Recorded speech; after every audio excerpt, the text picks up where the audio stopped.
Hi students, in air conditioning in today's session I am going to explain about psychrometric processes. So last class lo manam psychrometric chart ante చూసాము. So అందులో ఏమేం lines ఉంటాయి, ఏ విధంగా ఏమేం properties మనం discuss represent చేయొచ్చు, తెలుసుకోవచ్చు అనేటువంటిది చూసాం. Like dry bulb temperature, wet bulb temperature, specific humidity, relative humidity, vapour pressure, enthalpy of moist air, specific volume, dew point temperature. So ఈ విధంగా మనము ఏవేని రెండు ప్రాపర్టీస్ తెలిసినా కానీ రిమైనింగ్ అన్ని ప్రాపర్టీస్ మనము ఆ చార్ట్ ద్వారా తెలుసుకోవచ్చు అనేటువంటిది చూసాము. ఓకేనా? సో మనము యాక్చువల్గా ఇప్పుడు ఈ క్లాస్లో సైక్రోమెట్రిక్ ప్రాసెసెస్ అంటే ఏంటి అనేది చూద్దాం. సో యాక్చువల్గా ఏంటి, మన ఎయిర్ కండిషనింగ్ అంటే ఏంటి, బేసిక్గా we have to change the properties of the air according to our required condition. The outside air condition having some certain properties, but as per the design requirement, the room or space to be cooled required some another conditions. So to reach our design conditions, we have to change the properties of outside air. అవునా? So suppose outside air temperature, dry bulb temperature suppose 45 degree centigrade ఉందనుకోండి, we have to change the air property. అంటే ఒక్కదాని గురించి మనం dry bulb temperature గురించి కనుక మాట్లాడితే, suppose నాకు ఈ రూమ్లో 25 డిగ్రీ సెంటీగ్రేడ్ మాత్రమే ఉండాలి అంటే ఏం చేయాలి, నేను I have to go to certain process. ఏదో ఒక ప్రాసెస్ ద్వారా నేను దాని టెంపరేచర్ను తగ్గించి అటువంటి ఎయిర్ని నేను మన రూమ్లోకి పంపించగలగాలి. మనకు required space to be cooled ఏదైతే ఉందో అక్కడ మన డిజైన్ రిక్వైర్మెంట్స్ని బట్టి ఇక్కడ ఎంత ఉండాలి, బయట out side air atmospheric air యొక్క ప్రాపర్టీలో అక్కడ ఉన్న టెంపరేచర్ ఎంత ఉంది, దాన్ని నేను ఏం చేయాలి. సపోజ్ అక్కడ 45 ఉంది, ఇక్కడ 25 కావాలి అంటే నేను కూల్ చేయాలి. లేదు, సపోజ్ అక్కడ 25 ఉంది, ఇక్కడ నాకు 35 కావాలి అంటే బయట టెంపరేచర్ కంటే ఇక్కడ ఎక్కువ టెంపరేచర్ కావాలి. అలాంటప్పుడు మనం ఏం చేయాలి, దాన్ని హీట్ చేయాలి. అంటే అదేవిధంగా సపోజ్ హ్యూమిడిటీ కనుక చూస్తే, suppose I need a 50% of RH inside the room, but బయట ఉన్నటువంటి ఎన్విరాన్మెంట్, బయట ఉన్నటువంటి అట్మాస్ఫియరిక్ ఎయిర్ యొక్క హ్యూమిడిటీ అనేటువంటిది తక్కువ ఉందనుకోండి, సపోజ్ అక్కడ 30% RH మాత్రమే ఉంది అని అనుకోండి, ఇక్కడ మనకి 50% కావాలి. సో అలాంటప్పుడు ఏంటి, దాన్ని ఇంకా హ్యూమిడిఫై చేసి మనం పంపించగలగాలి. అవునా? అదేవిధంగా మనకి వేపర్ ప్రెషర్ కానివ్వండి, లేదంటే మన అదర్ ప్రాపర్టీస్ ఏవైనా కానివ్వండి, మనకేంటంటే మన డిజైన్ రిక్వైర్మెంట్స్ డిఫరెంట్గా ఉంటాయి. బయట అవుట్ సైడ్ ఎయిర్ అవైలబిలిటీ అనేటువంటిది డిఫరెంట్గా ఉంటుంది. So as per hour requirement we have to change the properties of the air before it enters in to the room. అవునా? సో దానికోసం మనం ఏం చేయాలి, the atmospheric air has to undergo to some process. దానికోసం మనకు ఏదో ఒక process అవసరం పడుతుంది. సో అలానే ఆ ప్రాసెసెస్ అన్నీ ఏంటేంటివి, ఎలా ఉంటాయి అనేటువంటి దాని గురించి మనం ఇక్కడ నేర్చుకుందాం. సో టోటల్గా మనకి ప్రాసెసెస్ అనేటువంటివి nearly 8 to 9 processes are there. Okay, so first suppose I am starting from here, this is the initial stage. If I go 0 to 1, suppose this is 0 to 1, a horizontal line which just increases the temperature, dry bulb temperature nu maatrame increase chestundi without adding any moisture content. చూడండి, moisture content omega is constant. దాన్ని ఇంకా in డెప్త్గా మనం నేర్చుకుందాం. First I'm representing the processes which we have in this section first. Okay, ఈ 0 to 1 దీన్ని ఏమంటారు, heating అంటారు, sensible heating process. Suppose if you reduce the temperature without adding the moisture content, if you reduce the temperature, then this is called sensible cooling. 0 to 2 దీన్ని ఏమంటారంటే sensible cooling అంటారు. ఓకేనా. Suppose if you add the moisture and improve the moisture content without changing the టెంపరేచర్ని కాన్స్టెంట్గానే ఉంచి only moisture కాంటెంట్ని మాత్రం increase చేసామనుకోండి, omega 1 to omega 2 ఇక్కడి వరకు. సో దాన్ని ఏమంటారంటే, అలా చేయడాన్ని హ్యూమిడిఫికేషన్ అంటారు. హ్యూమిడిఫికేషన్. ఓకేనా. Suppose if you keep the dry bulb temperature as constant and if you reduce the moisture content, specific హ్యూమిడిటీని మనం మాయిశ్చర్ కాంటెంట్ని తగ్గిస్తూ without changing the dry bulb temperature చేసామనుకోండి, దాన్ని డీహ్యూమిడిఫికేషన్ అంటారు.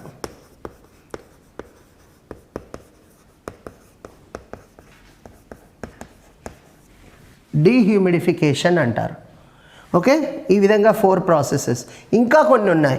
అది ఎలా అంటే చూడండి, suppose if you this process 0 to incline line draw చేశాను నేను. అంటే ఏంటి, I am increasing the temperature, simultaneously I am increasing the moisture content. Increasing the temperature of the air, ఇన్లెట్కి ఎగ్జిట్కి చూడండి, this is the temperature, I am increasing that one. Okay. Simultaneously I am adding some more moisture content to it. అంటే ఏంటంటే ఇక్కడ 2 processes ఉన్నాయి. ఈ 0 to 5 ప్రాసెస్ని ఈ విధంగా కనుక చేస్తే హీటింగ్ జరుగుతుంది, అదేవిధంగా హ్యూమిడిఫికేషన్ జరుగుతుంది. సో దీన్నే మనం హీటింగ్ అండ్ హ్యూమిడిఫికేషన్ అంటాం. Heating and humidification. Heating and humidification అంటాం. Suppose if you reduce the moisture content but increase the temperature, dry bulb టెంపరేచర్ని ఇంక్రీజ్ చేస్తూ మాయిశ్చర్ కాంటెంట్ని కనుక తగ్గించామనుకోండి, అప్పుడు దాన్ని హీటింగ్ అండ్ డీహ్యూమిడిఫికేషన్ అంటారు. హీటింగ్ అండ్ డీహ్యూమిడిఫికేషన్ అని అంటారు. ఓకే. అలా కాకుండా suppose if you reduce the temperature and increase the moisture content, if you reduce the temperature, ఇక్కడ నుంచి టెంపరేచర్ని ఏం చేసాం, తగ్గించాం, but moisture content is increased. Omega అనేది ఇక్కడ నుండి ఏమైంది, ఇక్కడి వరకు పెరిగింది. సో మాయిశ్చర్ కాంటెంట్ని ఇంక్రీజ్ చేస్తూ టెంపరేచర్ని తగ్గించడం, అదొక ప్రాసెస్. దాన్ని ఏమంటారంటే, this is 7, 0 to 7. This process is cooling and humidification. Cooling and humidification అంటారు. Cooling and humidification. ఓకే. అదేవిధంగా suppose if you reduce the moisture content and also reduce the temperature, dry bulb టెంపరేచర్ను తగ్గిస్తూ అదేవిధంగా సైమల్టేనియస్గా moisture content కూడా తగ్గించామనుకోండి, దాన్నే మనం కూలింగ్ అండ్ డీహ్యూమిడిఫికేషన్ అంటారు.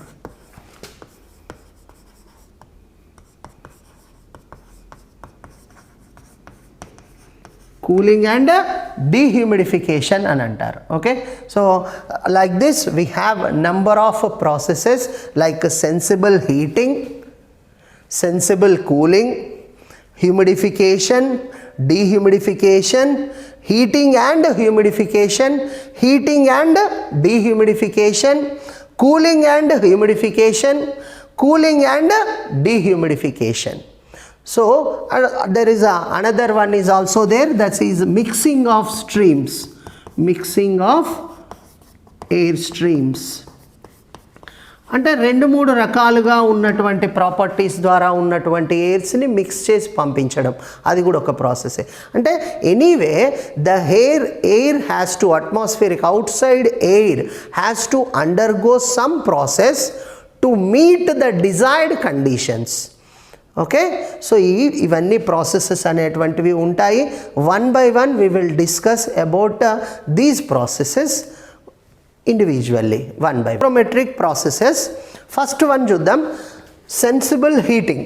Sensible heating. సెన్సిబుల్ హీటింగ్ అంటే ఏంటి? It is the process, psychrometric process, in which we are going to increase the temperature without adding or subtracting the moisture content.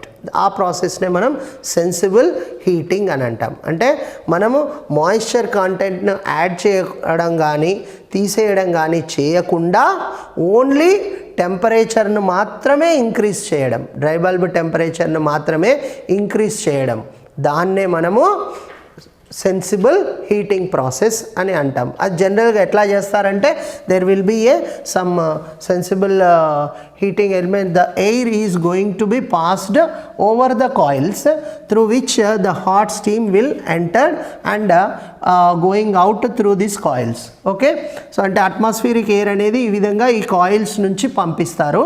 ఈ కాయిల్స్లో ఒక hot steam అనేది ఒకవైపు నుంచి enter అవుతుంది, ఇంకో వైపు నుంచి బయటకు వస్తుంది.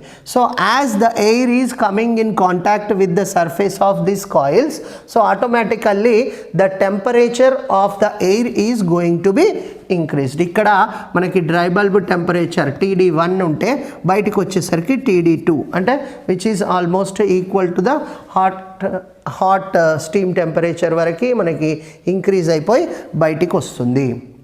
సో ఆ విధంగా ఈ హీట్ ట్రాన్స్ఫర్ అనేది జరగడం వలన మనకి ఏంటంటే సెన్సిబుల్ హీటింగ్ అనేటువంటిది జరిగి మనకి temperature of the air is going to be increased.